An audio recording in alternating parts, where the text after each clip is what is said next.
Dissociative identity disorder, formerly known as multiple personality disorder, is a psychological illness that fragments a single mind into multiple identities. M. Night's 2016 film Split took DID and pushed it to its extremes, turning a disorder into a supernatural villain. I, wanted to take something scientific and psychologically proven and keep going with it, keep going. First 2-3 steps have been proven and the next one was not proven, but it's a question.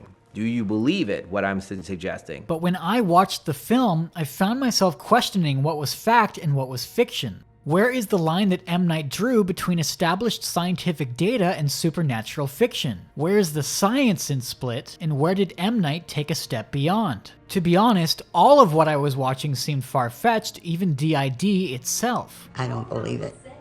No offense. Was any of this real? I wish I can say that this doesn't exist, but it actually does, and it is very distressing. It's very debilitating for the people who are going through it. That's Valentina Shishinyova, a clinical counselor who works with DID clients here in Vancouver, and a veritable expert on DID. I came to her to ask what Split gets right and what it gets wrong about the disorder. But to do that, we first need to understand what DID even is. The mechanism in the brain that allows DID to form in the first place is dissociation. Dissociation is a complex psychophysiological process that alters the accessibility of memory and knowledge, integration of behavior, and sense of self. So when we use the term dissociation, really what it does describe is this disconnect or lack of connection between things that are usually associated with each other. Dissociation is actually a normal human process. It's how we cope with stressful events. It helps very adaptive purposes for us,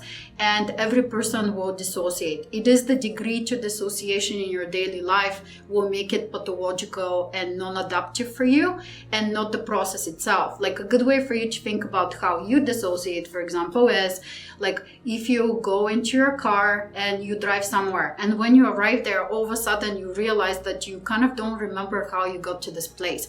Well, this is a perfect example of dissociative processes. So in order for them to become really more adaptive for you, then it means that you have been brought up in an environment that had been with a lot of stress, a lot more that you can handle. And as children, when we go through experiences which are difficult for us to navigate, we can learn to dissociate in order to cope with what's happening in our environment. What Valentina is alluding to here is that the cause of dissociative disorders has long been thought to be major trauma experienced in childhood, such as chronic physical or sexual abuse. In really severe forms, what dissociation is disconnection in usually integrated functions such as consciousness, memories, identity, perceptions, and feelings. So people who suffer from dissociative disorders are struggling with this integration of those experiences as a whole. I asked Valentina to watch specific clips of the movie with me and asked her whether or not what was shown is an accurate depiction of DID. The first thing I asked was whether or not different identities have tangible biological differences. For example, the film shows that some of Kevin's identities or alters are stronger than others. Hedwig can't open a door being held shut by the two girls. But when Dennis emerges, he easily pushes into the room, despite these two alters having the same body. Speaking of Dennis, he also wears glasses, but the other alters do not. One of the alters is even diabetic, but the others aren't. How accurate is this? This is very much true to life for the limited number of studies that have been done with clients who experience DID. You can see those differences. There have been MRI studies done where one personality is active versus another personality is active. You can see the different parts of the brain are activated. And naturally, when different parts of the brain are activated, you will experience different physiological symptoms as a result of that. Research has found that similar to what is portrayed here in the movie as well, one personality will need glasses, one will not, one will have an allergy to something, one will not. So even I think that the data that they have taken here in the movie is probably taken from some of the studies that have been done. The film presents, interestingly, two victims of trauma. One suffered through chronic physical trauma and the other suffered chronic sexual abuse, both in childhood. However, only one of them developed DID, whereas the other coped with the trauma by cutting herself. So the question is, does the type of childhood trauma affect the emergent psychological disorder? It is a combination of a lot of different factors, and one of them is really depends developmentally when the trauma began to occur. So based on when the trauma began in your life will determine how you will cope with it and in what way it's going to express itself. If abuse begins under the age of 3, then you are more likely to get a different type of dissociative disorders compared to after the age of 3, when you have more cognitive abilities, because in order for you to, develop DID to some degree, you need to have cognitive abilities already begun to establish so that you can shift this. But I have not read the research, but this is something that has been suggested, in the field. It is the type of trauma to some degree that you have, but even with DID, we know that it could be physical, sexual abuse, but also neglect. And actually, neglect appears to be the form of abuse that tends to produce the most dissociation. The film shows that an alter can take actions that the other alters aren't aware of. For example, Barry writes emails to Dr. Fletcher pleading for her help, but Dennis doesn't know who's sending the emails. I assume you don't know who emailed me for the emergency sessions. One of the others. How aware are alters of each other in real life? So this is a very good question. Sometimes, they're not aware of each other at all. Sometimes the alters, this is a very common name that we use for them, the alters are not aware of each other. However, as treatment progresses, one of the goals that you have in therapy is actually to make the person begin to realize the internal dynamics that are happening, and this is where the others need to start to realize that there are others there, so that you can develop what we call an internal cooperation, and the person can continue living in their life in a more balanced and adaptive for them ways. They're gonna believe we exist now, right? They're gonna have to. In the film, the alter known as Dennis forms early in the person's life because Dennis is meticulous, orderly, and allowed the person to avoid further harm by his mother. The one way to avoid her attention was to keep everything spotless, everything perfect. Do the personalities of the alters form out of necessity for the person who develops them? They very much develop and have a function to some degree. So yes, they can form specifically to allow you to be able to do something in particular. That being said, sometimes you can have one alter that captures an array of different activities that they do to help you survive in your life. But yeah, they very much have an adaptive function. You will learn to dissociate this way because this is helpful for you in order for you to be able to achieve something. Kevin has 24 different alters, and notably among them is a young boy named Hedwig. Hedwig is allied with a British woman named Patricia, who ostensibly would not be caught dead without her skirt and shawl. In the real world, can alters be different ages and genders? Yes, they can. And it's not uncommon for people who have DID, who are dealing with DID, to actually have female, if they're male, to have a female alter, and it is common. Different ages, different genders. I saw also you were asking, can they wear different clothes? They definitely can have different taste in clothing, and sometimes based on that you can recognize them. I personally have not encountered a situation where I would have a male client come dressed as a woman, but depending on which alter is in charge of the body at the time when they decide to go to session, that may happen, I would think, but this is my opinion. It is not verified. Valentina went on to explain that the personality, age, and gender of the alter is dependent on the alter's function. For example, if Kevin, the person which houses the 24 alters, thinks that the pinnacle of social grace and conversation is a middle-aged British woman, and he needs an alter for social occasions, his alter will be a middle-aged British woman.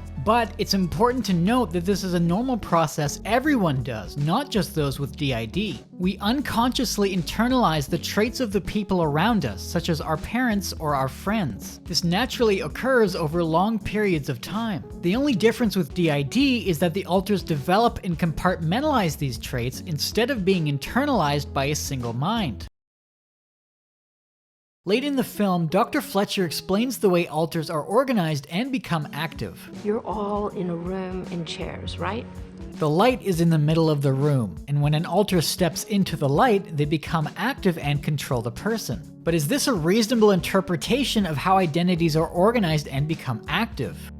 So this is like your character here is going to therapy, so this is something that he had learned to do. Like if you remember at the beginning of the conversation, we were talking about how initially sometimes authors are not aware of the existence of each other, so there is no way that they can be organized in this particular way. However, when you begin to seek services, like one of the tools that we use is we created this conference room where all of the authors can go in and they can see each other. This is a safe place, and how exactly will be the part that's in control or you're talking to, like it's not as simple as one is being in control. Like you develop what is called the co-consciousness, where as treatment progresses, the goal is for all the authors to be present at every single moment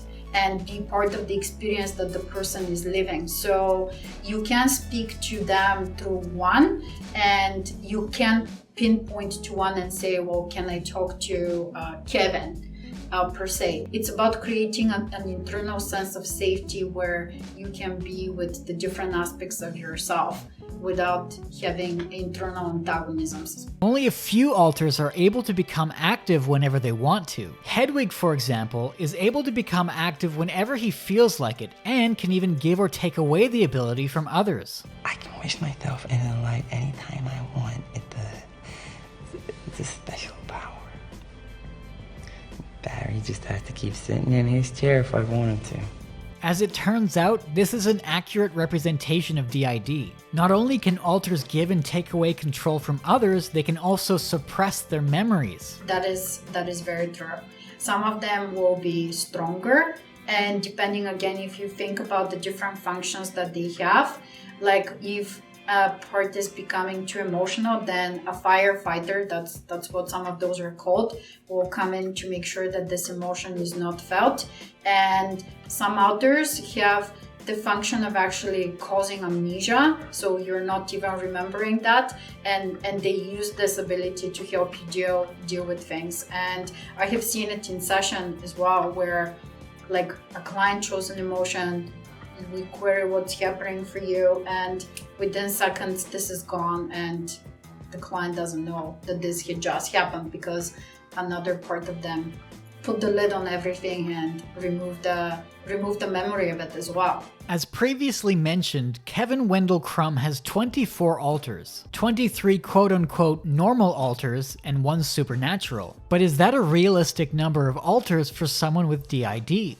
This number is very realistic. I think that the maximum that have been recorded in research is 30. If you begin early in your life to use this coping mechanism for you to be dealing with things that are distressing for you, then the guess is that you can potentially develop new identities every time when you're going through a stressful experience. Would that mean that they're gonna be as complex and as individualized as some of the alters that we see here in the movie? No, but you could have those like alters which are I guess less identified, but still kind of dissociated from the whole, because you don't have the ability to deal with stress in an adaptive for your way. Valentina stressed that there are no standard number of alters. Some with DID may have only 1 or 2 identities separated from the whole, but others may have 30 or more. Interestingly, Dennis, one of the main alters, has OCD. And I've guessed this because you've adjusted the chocolate dish twice since you came in here, and I understand you have OCD. I asked Valentina if it's realistic for alters to harbor their own disorders. I think that a good way for you to look at it is not the alter that's developing the mental health illness, but it's the person. And perhaps what you're seeing as an expression of symptoms is maybe something that's held by one alter, rather than thinking about it that it's the specific alter that carries that. Again, for Dennis here in the movie, the obsessive compulsive, based on what he was saying in the early history, he had to please his mom, if I'm remembering this correctly. So he had to do those things to make sure that mom is satisfied and is not mad at him to some degree. So it's adaptive for the person as a whole. So although Dennis does have OCD, it's more accurate to say that Kevin has OCD, but it's been compartmentalized into Dennis. In the film, Dr. Fletcher claims that by speaking the full name of Kevin Wendell Crumb, the person living with DID, this will cause him to become active, but at the risk of causing chaos among the identities, as all of them would stand in the light at the same time. I do have the ability to use Kevin's full name and bring him forward as he has in the past. But I wouldn't do that. I know that that would be chaos for all of you. Everyone would grab the light. I don't want to hurt any of you that way. So does speaking the full name of someone with DID cause this effect? For this particular part, I'm not sure where they were getting with this particular aspect to it, because there is like some therapeutic approaches do say that the person like outside of the outers has like what is called the core self or the real self, and that the real self is trapped within the person because of everything that has happened, and the others are there as a way to help move through life because this true self of yours is incapacitated. Kevin is asleep. We've made him sleep far away. Can you bring the true self? Maybe this is what she's implying to, bringing the true self out and all of them being in the light. This is kind of counterintuitive because we're talking about in treatment co-consciousness. So what you want is like, if she's using the metaphor of them being in light as to actually being present and living the life all of them at the same time, well, you want this as part of the therapeutic process, and it is not overwhelming. It's healing. The more you have of this, the more you actually bring them in the present moment where they can experience life with all of the different aspects of it, the more healing and integrative it is for the person. So this one, I'm not sure whether we're getting with that. So in closing, how accurate is Split in its portrayal of DID? I think that the movie is quite accurate, except for a few aspects of it. When I watched it, I specifically remember agreeing with a lot of the things that I was seeing in it. They had captured that really well.